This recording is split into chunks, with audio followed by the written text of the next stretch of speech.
আসসালামু আলাইকুম, কেমন আছেন সবাই? এখন সন্ধ্যা 6টা। আমি আর আমার ছেলে বাইর হয়েছি, একটু পার্কে যাব।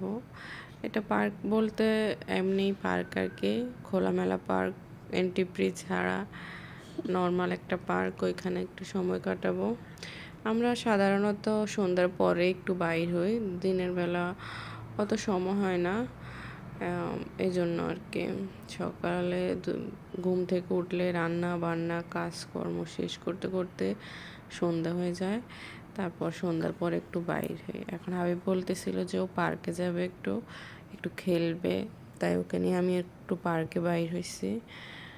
এই হাঁটতে হাঁটতে আমরা এখন পার্কে চলে আসছি। এটা হচ্ছে পার্ক, এটা একদম রাস্তার পাশে একটা পার্ক। পার্কটা তেমন আকর্ষণীয় কিছু নেই, বাচ্চাদের জন্য সামান্য কিছু খেলনা এই আর কি। এই বাচ্চারা যেন মজা করতে পারার একটা মাঠ আছে, বাচ্চারা আসলে মাঠে খেলাধুলা করে। বিকেলবেলা অনেক বাচ্চারাই থাকে, কিন্তু সন্ধ্যার পরে বড় বাচ্চারাও তো থাকে না, তবে মা বাবা নিয়ে আসে ছোট ছোট বাচ্চাদেরকে, ফ্যামিলি নিয়ে বসে থাকে মানুষ, এই আর কি। এই যে হাবিব এখন ফুটবল বাইর করে দিছি, ও আমার সাথে একটু খেলতেছে, খেলাধুলা করতেছে আর দেখতেছে চারদিকে দৌড়াদৌড়ি করে। আর এর মধ্যে এশার আজান দিয়ে দিচ্ছে। এখন হাবিব বলতেছে যে আম্মু আমি নামাজ পড়তে যাব।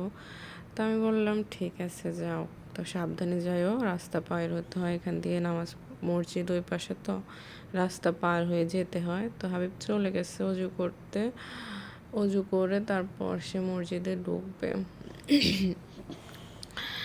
অজু করা শেষ, ও এখন যাচ্ছে মসজিদের দিকে।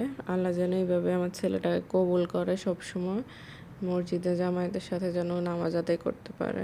দরজাটা এত ভারী ছিল যে ও হাত দিয়ে খুলতে পারতেছিল না, এই জন্য জোরে ধাক্কা দিয়ে খুলতে হইতেছে। আর আমি বসে আছি আমার ছেলের জন্য অপেক্ষা করতেছি কখনো বাইর হবে। এই জন্য আমি মসজিদের একদম সামনেই বসেছিলাম। সামনে তো পার্কের পাশের মসজিদ, বসার জন্য বেঞ্চ আছে, সিট দেওয়া আছে। তো আমি ওখানে বসে বসে অপেক্ষা করতেছিলাম। এই যে অপেক্ষার শেষ পর্যায়ে, নামাজ শেষ, এখন হাবিব বাইর হবে আর আমি বসে আছি ওর জন্য তাকাই। ওই যে সে বাইর হয়েছে, তবে দাঁড়াই আছে ওইখানে একটা লোক তাসবিহ বিক্রি করতেছিল, ওইখানে দাঁড়াই দাঁড়াই দেখতেছিল যে এগুলো কি এমনি দিবে না কিনে নিতে হবে, ওইটা বুঝার চেষ্টা করতেছিল ওইখানে দাঁড়াই দাঁড়াই। তারপর পরে দেখছে আমি এখানে বসে আছি, তো চলে আসছে দৌড়ায় আমার কাছে। একটু খেলছিল প্রথমে এসে ফুটবল, তারপর আজান দিচ্ছে, নামাজ পড়তে গেছে। এখন নামাজ পড়ে এসে অনেক খুশি। এখন আমরা আর একটু খেলবেও, তারপর আমরা আবার বাসায় ফিরে যাব, এই আর কি। বেশিক্ষণ থাকতেও পারি না, রাত হয়ে গেছে, তো আমার আবার একটু ভয় ভয় লাগে। এখানে যে অনেক বাচ্চারা আছে, রাতের বেলা ওদের মা বাবা আছে, ওদের মা বাবা নিয়ে আসছে ওদেরকে। আর হাবিব খেলতেছিল, আমি দূরে দাঁড়াই রয়েছি, দেখতেছিলাম ওকে। এটা কিন্তু একটা সৌদিয়ান বাচ্চা, ও আসছে হাবিব এখানে খেলা করে, ও হাবিবের পিছে পিছে যাইতেছিল, মানে হাবিব কি করে ওইটা দেখে করার চেষ্টা করতেছিল। ওর আম্মু আছে পাশে পাশে দাঁড়ায় দাঁড়ায় দেখতেছিল। আমি তো আর ওদের ভাষা বুঝি না, ওরাও আমার ভাষা বুঝবে না, তাই আমরা চুপ করে দাঁড়ায় দাঁড়ায় দেখতেছিলাম বাচ্চারা কি কি দুষ্টামি করে। তারপরে আর কি হাবিব একটু লাপালাপি করলো, দৌড়াদৌড়ি করলো, এখানে ওঠার চেষ্টা করলো, কিন্তু সে এখানেই দাঁড়াই থাকলো, উঠতে আর পারলো না। তার নাকি ভীষণ ভয় লাগে। ওই যে বাচ্চাগুলো আসছে হাবিবের সাথে উঠার জন্য, কিন্তু ওর বাবা এসে নিয়ে গেছে, পরে যদি যায় ব্যথা পাবে ছোট মানুষ। পরে হাবিবুল লাপালাপি করতেছে, আমি বলতেছি হাবিব বাসায় চলো, বাসায় যাই, অনেক দেরি হয়ে যাইতেছে।